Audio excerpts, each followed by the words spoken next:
Well, I was born into the civil rights movement. I grew up in New Orleans with an Irish grocery store on one corner, an Italian bar on another.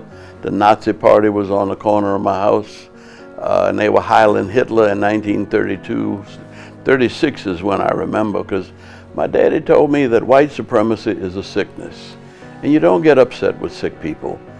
You know that God made of one blood all the nations of the world, and you know that all of us have got to live together. In Martin Luther King's words, we've got to learn to live together as brothers and sisters, or we'll perish together as fools. The civil rights movement was about redeeming the soul of America from the triple evils of race, war, and poverty. Now, I think we've made a significant change in race relations in this country, especially in Georgia. We have gone a long way toward helping the world to live without war. We have not made enough headway on poverty. And the reason is that the world is constantly changing. That this was an agricultural state, still is, but not nearly what it used to be percentage-wise.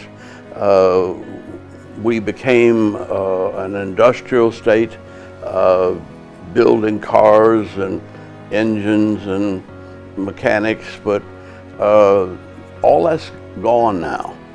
And we're basically moving toward a world where technology and ideas are determining what happens in the world.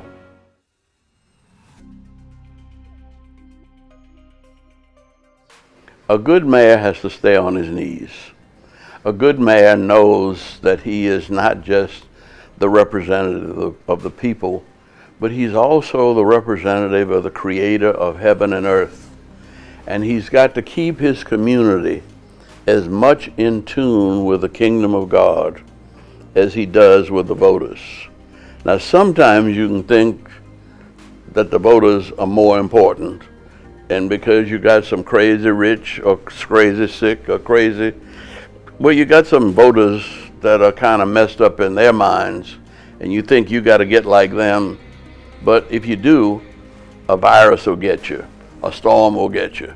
This is God's world. And there's an old poem that James Weldon Johnson, a black poet, said, "Son, young man, your arms is too short to box with God."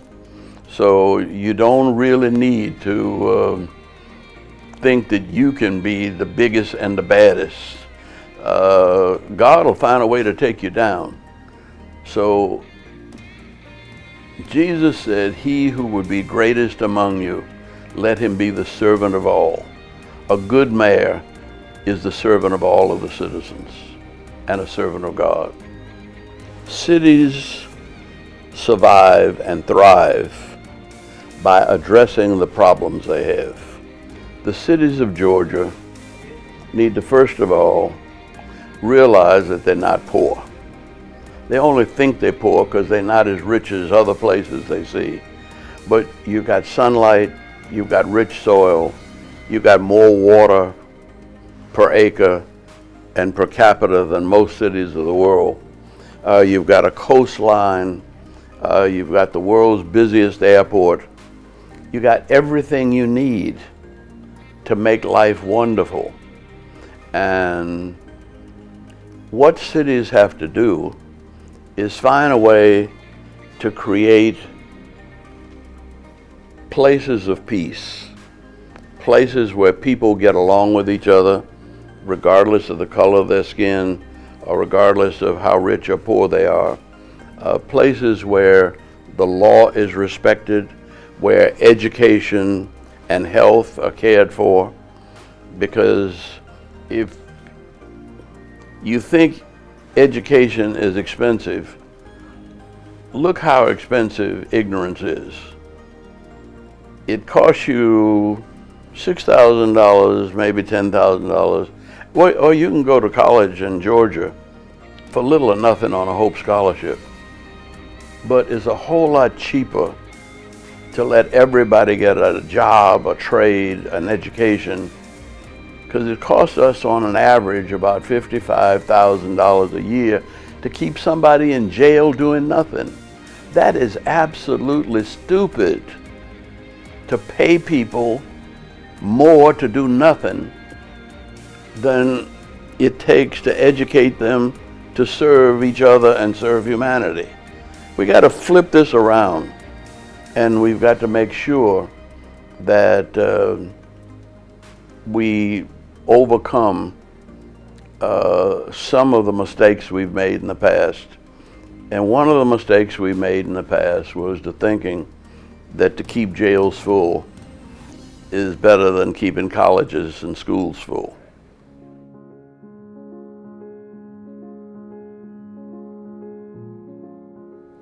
Well, I'm a preacher, so my hope is built on nothing less than Jesus' blood and righteousness. And I think that because this is my Father's world, all the problems we have, I see as challenges. I see them as God's way of knocking us down to our knees and of making us a little more humble. We were thinking we were pretty arrogant. We were thinking that we could run the world.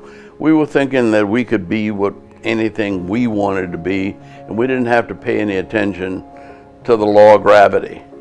But what goes up will come down. And there are laws of human relationships that are absolutely as important as the law of gravity.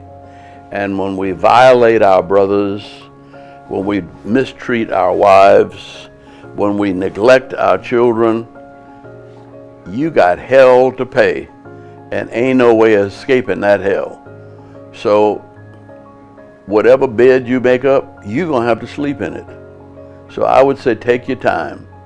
And I like to follow one of the heroes of our state that you probably have forgotten about, a fellow by the name of Otis Redding. And Otis Redding he went out there sitting by the dock of the bay, but he came back here and he said, when you have problems, try a little tenderness. And when things are going wrong, all it takes is a little respect. A little respect will go a long ways. So if we're tender with each other, if we respect each other, if we work together as brothers and sisters, Georgia is as close to the kingdom of God as you're gonna get. And I've been to 152 countries in the world, and there's no place I'd rather cast down my bucket and try to raise my family. It's where I've raised my 4 children, my 9 grandchildren, and my 1 great-grandchild so far. And I'm happy as a pig in slop, and I don't have any problems that I can't deal with. Because when they get too big for me, I ain't too big to pray. So God bless you. Take care of your cities, take care of your families, and also never forget that this is your Father's world.